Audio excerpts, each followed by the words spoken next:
Мен 50-ге келгенде өмірдің бәрі тынышталады деп ойлағанмын. Әйелдің жастық шағы артта қалады. Еркектер енді саған әйел емес, жеңге деп қарайды деп сенесің. Бірақ мен қателестім. Соңғы 1 жылда күйеуім екеуміздің арамыз суып кеткен. Бір үйде тұрсақ та, екі бөлек әлем сияқтымыз. Әңгіме жоқ, қызығушылық жоқ. Кешкі ас үнсіз. Телефон басты серігі. Ал менше, мен әлі тірімін, әлі сеземін. Әлі айнаға қарағанда әйелді көремін. Сол күні сенбі болатын. Үйге қайным келді. 27 жаста. Үнемі күліп жүретін, еркін, заманауи. Бұрын ол мен үшін жай ғана күйеуімнің інісі еді. Бірақ соңғы кездері бірдеңе өзгергенін сезіп жүрмін. Ас үйде жалғыз қалдық. Мен шай құйып тұрдым, ол үнсіз қарап тұрды. Не болды? Дедім күліп. Жауап жоқ.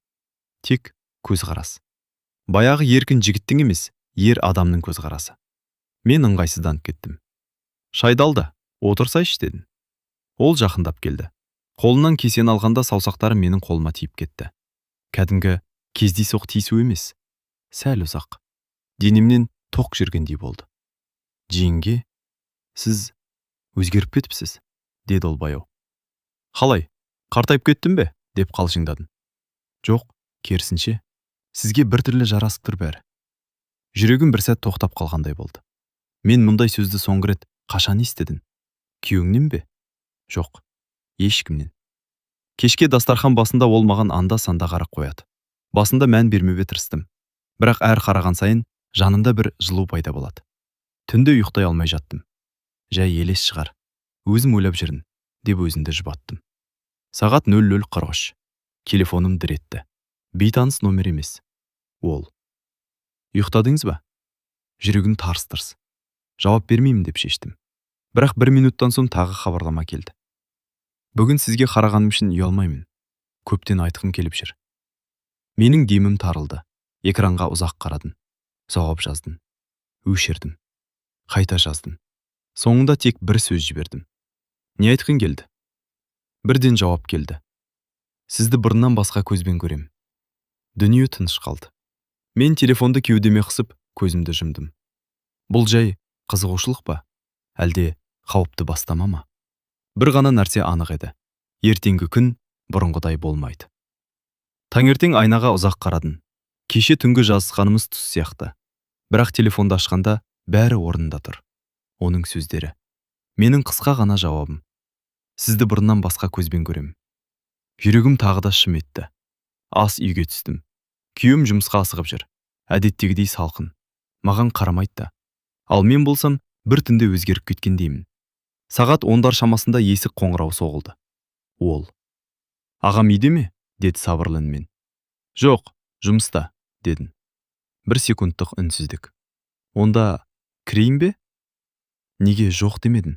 Неге кейін кел демедім? Ол кірді. Үй іші тым-тыныш, тек сағаттың тыққылы. Мен ас үйге өтіп кеттім. Ол соңынан келді. Кеше жазғаным үшін өкініп тұрсыз ба? Деді тікелей. Мен оның көзіне қарадым. Қашпады. Бойында сенімділік бар. Сен артық кеттің, дедім сабыр сақтауға тырысып. Мен сенің жеңгемін. Білемін. Онда неге бұлай істейсің? Ол бір қадам жақындады. Өйткені сезімді тоқтата алмай жүрмін. Жүрегім дүрсілдеп кетті. Бұл дұрыс емес, дедім. Дұрыс емес екенін білемін. Бірақ өтірік өмір сүрген дұрыс па? Бұл сөз мені дәл жүректен ұрды. Өтірік өмір. Соңғы жылдар көз алдынан өтті. Үнсіз кештер, бөлінген төсектер, салқын қарастар. Сіз бақыттысыз ба? Деді ол күтпеген жерден. Жауап бере алмадым. Үнсіздігін жауап еді. Ол баяу қолыма тиді. Бұл жолы әдейі. Мен сізді құрметтеймін, бірақ әйел ретінде көремін. Денем шымырлап кетті. Тоқта, дедім сыбырлап. Бірақ қолымды тартып алмадым. Сол сәтте сыртта бір көлік тоқтаған дыбыс естілді. Екеуміз селк еттік. Ағам ба?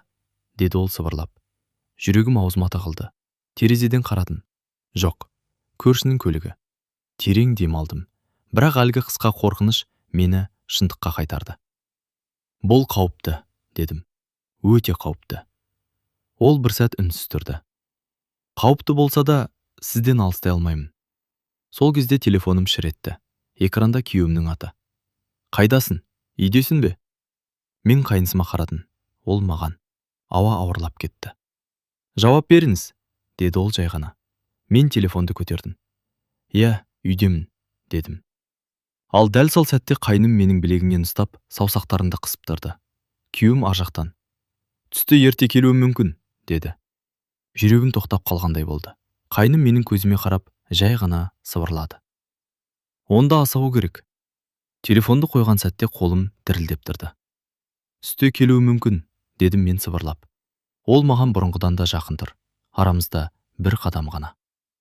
Онда мен кетейін, деді. Бірақ қозғалмады. Мен де үндемедім. Бірнеше секунд. Бірақ ол секундтар бір сағаттай сезілді. Сен не істеп жатқаныңды түсінесің бе? Дедім ақыры. Түсінемін, деді ол. Бірақ сіз де түсініп тұрсыз. Оның көзқарасы тік, жасырын емес, ұялмайды. Мен сізді жай қызығып жүрген жоқпын, деді ол баяу. 1 жылдан бері. Жүрегім тарс етті. 1 жыл? Иә, сізді ешкім байқамайтын кезде байқаймын. Ағам телефон шықлап отырғанда, сіздің үнсіз отырғаныңызды көремін. Сіз күлімсірегенде шын емес екенін байқаймын. Бұл сөздер мені әлсіз етті. Біреу мені осынша бақылап жүргенін білмеппін. Сен жассың, дедім өзімді жинап. Бұл уақытша сезім. Жоқ, егер уақытша болса, әлде қашан өшіп кетер еді. Ол тағы бір қадам жақындады. Мен артқа шегінгім келді. Бірақ ас үй қабырғасына тіреліп қалдым. Сізді әйел ретінде қалайтыным рас, деді ол ашық. Бірақ ең алдымен сіздің жаныңызға жақын болғым келеді. Тынысым ауырлады. Тоқта, дедім әлсіз ғана. Егер сіз бір рет кет десеңіз, кетемін, деді ол. Бұл шешуші сәт еді. Айтуым керек еді. Қатты, нақты. Бірақ аузымнан сөз шықпады. Үнсіз қалдым. Ол менің үнсіздігімді жауап деп қабылдады. Қолын жайлап бетіме тигізді. Алақаны жылы. Сіз әдемісіз, деді сыбырлап. Соңғы рет мұндай сөзді қашан естідім? Есіме түспейді. Ол еңкейіп маңдайынан жеңіл ғана сүйді. Дүние тоқтап қалғандай. Бұл құмарлық емес еді. Бұл шекарадан өту. Сол сәтте есік қоңырауы қатты шыр етті. Екеуміз де селк еттік. Құдай-ай, дедім дауысым шықпай. Ол бір сәтте шегінді. Қоңырау тағы соғылды. Мен есікке қарай жүрдім. Жүрегім аузыма тығылып тұр. Есікті аштым. Күйеуім. Телефонымды ұмытып кетіппін, деді ештеңе сезбегендей. Мен аққа көз тастадым.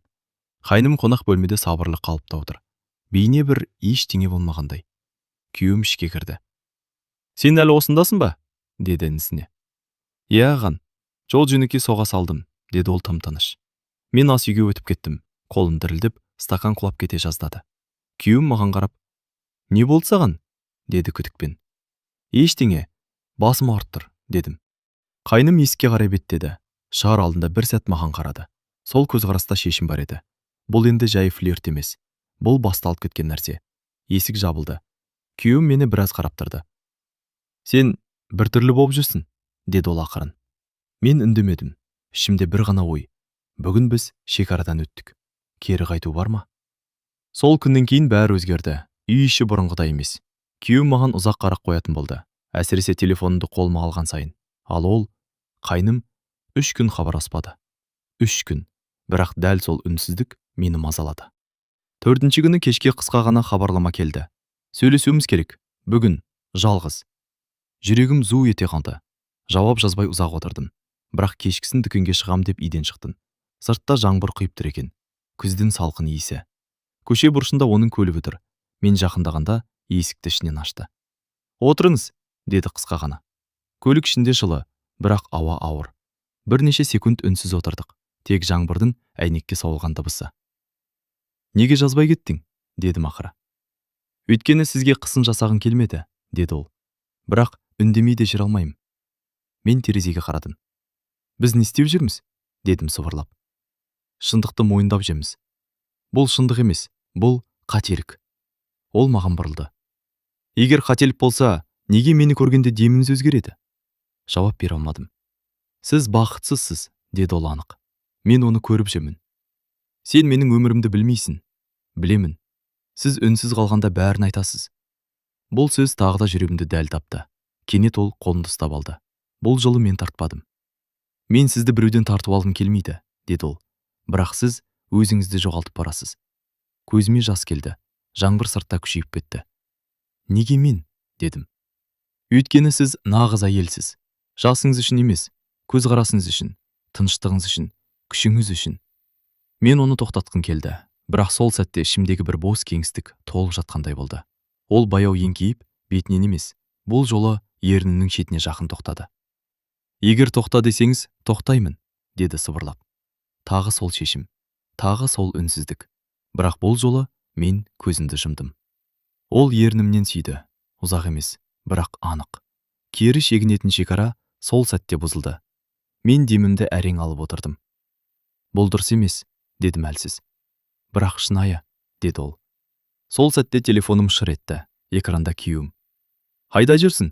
Дүкен сонша алыс па? Қаным басыма шапты. Мен тез жауап жаздым. Кезек көп. Ол маған қарап отыр. Бұлай жасырын жүре алмаймыз, дедім мен. Онда жасырмайық, деді ол күтпеген батылдықпен. Сен есімнен адастың ба? Дедім шошып. Мен сізді жоғалтқым келмейді. Жаңбыр баяу басылды. Көліктің іші тым-тыныш. Мен есікті аштым. Бүгінгі болған нәрсені ұмытайық, дедім. Әлі кеш емес. Ол ештеңе демеді. Тек соңғы рет. Сіз ұмытқыңыз келсе ұмытыңыз, бірақ мен ұмытпаймын. Мен көліктен түстім. Жаңбырдан кейінгі ауа суық, бірақ ішімде бір от жанып тұр. Үйге кіргенде күйеуім диванда отыр екен. Неге сонша кешіктің? Деді суық дауыспен. Мен оған қарадым. Алғаш рет ішімде кінә мен белгісіз бір батылдыққа тартырды. Өйткені бүгін біз жай сөзден өтіп кеттік. Енді бұл сезім емес, бұл таңдау алдында тұрған өмір. Жаңбырлы кештен кейін үйдің ауасы өзгеріп кетті. Күйеуім үндемейтін болды. Бірақ оның үнсіздігі бұрынғыдай бос емес еді. Енді ол бақылап жүр. Мен телефонымды үстелге қалдырсам, көзі сонда. Хабарлама келсе, бірден маған қарайды. Ал ол, қайным, 2 күн бойы хабарласпады. Сол тыныштық мені іштен жеп бара жатты. 3-ші күні кешке үйде жалғыз қалдым. Күйеуім іссапарға кеткен. Үй іші тым-тыныш. Сағат 22:17. Телефон жарқ етті. Мен шыдай алмай жүрмін. Жүрегім тағы да шапшаң соға бастады. Жауап жазбауым керек еді, бірақ жаздым. Бұл тоқтауы керек. Бірден жауап келді. Сіз шын тоқтатқыңыз келе ме? Сол сәтте есік қоңырау соғылды. Қаным суып кетті. Түн ортасында кім? Есікті ашсам, ол. Жындысың ба? Дедім сыбырлап. Көріп қалса ше? Ағам қалада жоқ, деді сабырлы. Көршілер бар. Ол ішке кіріп кетті. Соңғы рет сөйлесейік, деді. Үй іші тым қауіпті көрінді. Әр дыбыс үрей. Неге келдің? Дедім ашулы үнмен. Өйткені сізді жоғалтып барам. Бізде ештеңе жоқ. Бар, деді ол қаттақ. Көліктегі сүйісу жай нәрсе емес. Денем шымырлап кетті. Үндеме, дедім. Ол жақындады. Сіз де сездіңіз. Бір сәт үнсіздік. Мен оған қарап тұрмын. Ол маған. Арадағы тартылыс анық. Сол сәтте сыртта біреудің даусы естілді. Көрші әйелдің күлкісі. Екеуміз де қатып қалдық. Кет, дедім сыбырлап. Қазір. Ол есікке беттеді. Дәл сол кезде оның телефоны дір етті. Экранда ағасының аты жарқ етті. Екеуміз бір-бірімізге қарадық. Көтерме, дедім. Бірақ кеш еді. Күйеуім қайта-қайта қоңырау шалды. Ол сатқа шығып жауап берді. Мен есікке жақындап сөздерін естідім. Иә, ағам. Жоқ, үйде емеспін. Иә, достарменмін. Үнім шықпай қалды. Ол өтірік айтып тұр. Мен үшін. Бірнеше минуттан кейін ішке қайта кірді. Ол қайдасың деп сұрады ма? Дедім. Иә. Күдіктеніп жүр ме? Иә. Жүрегім төмен қолдылап кеткендей болды. Бәрі бітті, дедім. Бұл енді жай ойын емес. Ол маған тіке қарады. Мен қорықпаймын. Мен қорқамын, дедім алғаш рет даусымды көтеріп. Мен 50-демін. Менің балаларым бар, туыс бар, қоғам бар. Ал сіздің бақытыңыз ше? Сұрақ ауыр тиді. Дәл сол сәтте менің телефоным шар етті. Хабарлама. Күйеуімнен. Бүгін үйге ертерек қайтам. Күт. Қолым мұздап кетті. Мен қайныма қарадым. Бәрі сезіліп тұр, дедім ақырын. Ол маған жақындап, соңғы рет сыбырлады. Егер ұсталып қалсақ та, мен бас тартпаймын. Ол кетіп қалды. Есік жабылғанда үй іші тым бос болып кетті. Бірақ ішімде дауыл. Сол түні күйеуім үйге ерте келді. Маған ұзақ қарады. Телефоныңды берші, деді кенет. Жүрегім тоқтап қалғандай болды. Неге? Дедім сабыр сақтауға тырысып. Жай, қарайын. Ауа ауырлап кетті. Телефон менің қолымда. Оның көзі менде. Телефон қолында. Күйеуім қарсы алдымда отыр. Бер дедім ғой, деді сабырлы. Бірақ даусы суық. Мен жымиып көріндім. Не болды саған? Сенім жоқ па? Соңғы кезде сен өзгердің, деді ол көзін алмай. Бірдеңе бар. Жүрегім тарс-тұрс. Егер қазір берсем, бәрі бітеді. Бермеу күдікті күшейтеді. Мен экранды аштым. Бақытыма қарай, соңғы жазысуды өшіріп үлгерген едім. Телефонды оған создым. Ол үнсіз қарап отырды. Галерея, хабарламалар, қоңыраулар. Мен демалмай тұрмын. Бір сәтте оның қабағы түйілді. Неге соңғы кезде інім жиі жазатын болды, деді. Қаным басыма шапты. Жай шаруалар шығар, дедім. Түнгі 12-де ме? Сөйтіп, ол байқап жүрген. Сендерде бірдеңе бар ма? Деді тікелей. Жауап беру керек. Қазір. Жоқ, дедім көзін тайдырмай. Ұзақ үнсіздік. Ол телефонды үстелге қойды. Қараймын, деді жай ғана. Егер бірдеңе білсем, сөйлемін аяқтамады. Бірақ қорқыныш анық еді. Келесі күні таңертең үйде ауа тым ауыр болды. Күйеуім інісіне қоңырау шалды. Кешке кел, сөйлесеміз, деді қысқа. Менің ішімде бір нәрсе үзіліп кеткендей болды. Кешке екеуі қонақ бөлмеде отырды. Мен ас үйде тұрмын. Бірақ сөздері анық естіледі. Соңғы кезде жиі келіп жүрсің, деді күйеуім.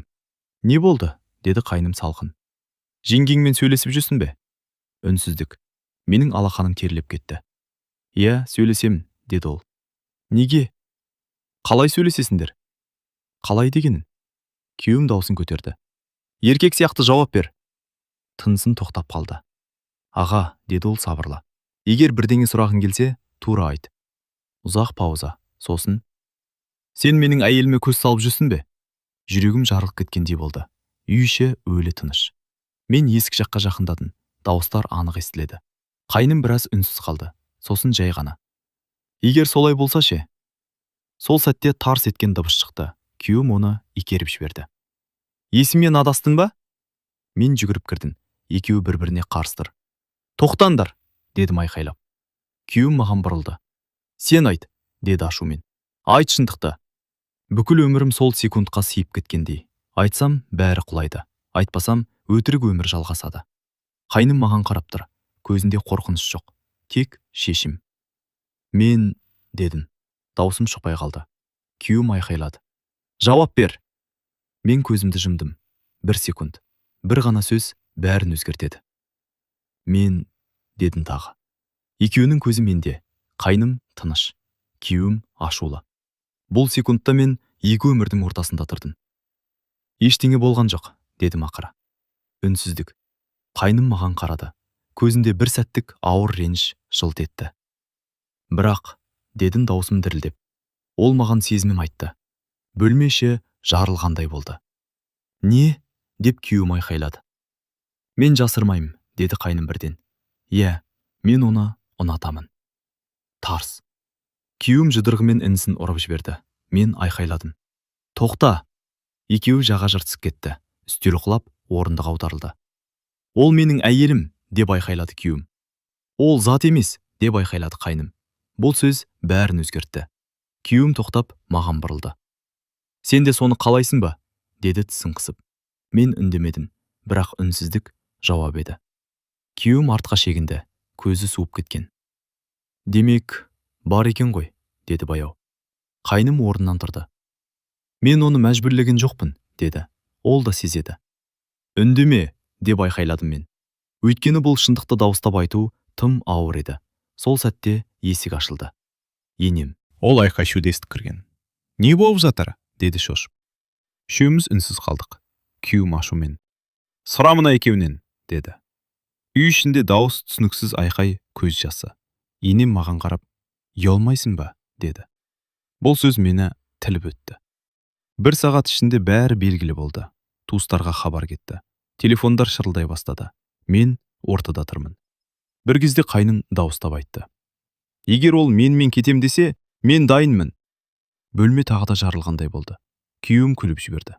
Суық күлкі. Қайда барасың? Елудегі әйелді ме? Бұл сөз жанымды өртеді. Қайным үндемеді. Мен көз жасымды сүрттім.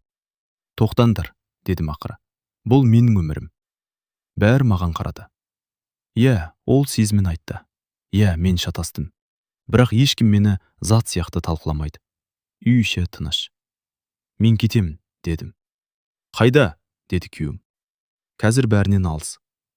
Мен бөлмеге кіріп сөмке жинай бастадым. Қолым дірілдеп тұр. Қайным есік алдында. Шешім қабылдадың ба? Деді сыбырлап. Мен оған қарадым. Бұл махаббат па? Әлде жалғыздықтан туған әлсіздік пе?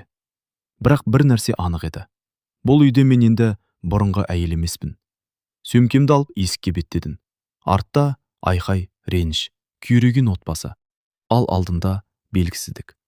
Мен сол түні әпкемнің үйіне бардым. Таң атқанша ұйықтай алмадым. Телефон тынбай шырылдады. Туыстар, құрбылар, бейтаныс нөмірлер. Өсек оттан да тез тарайды екен. Таңертең ең ауыр қоңырау келді. Қызым, анашым, рас па? Деді дауысы дірілдеп. Жүрегім сынып кеткендей болды. Қызым, адамдар жазып жатыр. Әкем жылап отыр. Не істеп қойдың? Мен үнсіз қалдым. Өйткені өзімді ақтай алмаймын. Мен әлі ешқайда кеткен жоқпын, дедім жай ғана. Мен тек ойлануым керек. 50 жаста не ойлану бар, мама? Деді ол ауыр күрсініп. Біз бармыз ғой. Бұл сөз жанымды тіліп өтті. Иә, мен анамын. Иә, мен әйелмін. Бірақ мен адаммын ба? Түске қарай ол қайным хабарласты. Сөйлесейік, бәрі ұшығып барады. Кездестік. Қаланың шетінде адамдар аз жерде. Ол бұрынғыдай батыл емес, бірақ көзі анық. Мен ата-анама бәрін айттым, деді. Не деді олар? Қарсы, қатты қарсы. Мен күлдім, ащы күлкі. Күтілген жауап. Бірақ мен шешімімді өзгертпеймін, деді ол. Егер сен келем десең, пәтер жалдаймын, жаңадан бастаймыз. Жаңадан бастау, 50 жаста. Қоғам күлмей ме? Балалар теріс айналмай ма? Сен ойланып тұрсың, деді ол. Өйткені бұл тек сезім емес, бұл өмір. Мен сені ұяттан қорғаймын.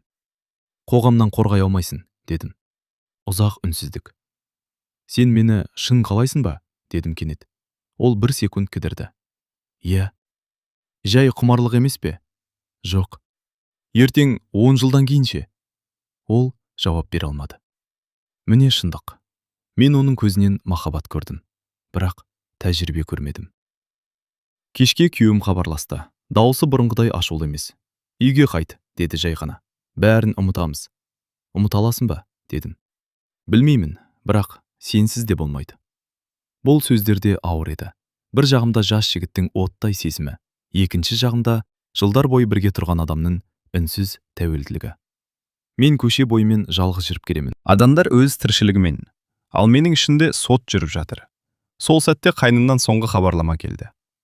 Бүгін шешім қабылда. Мен дайынмын. Телефон экраны жарық, ал мен екі жолдың ортасында тұрмын. Түн. Қала шамдар алыстан жыпылықтайды. Мен жалғыз отырмын. Телефон қолымда. Екі хабарлама. Бірі, мен дайынмын. Екіншісі, үйге қайт. Бір жүрек, екі тағдыр. Мен 50 жастамын. Бұл жаста әйелге сезім кешіруге болмайды деп ойлайды бәрі. Бұл жаста ұят деген сөз бірінші тұрады.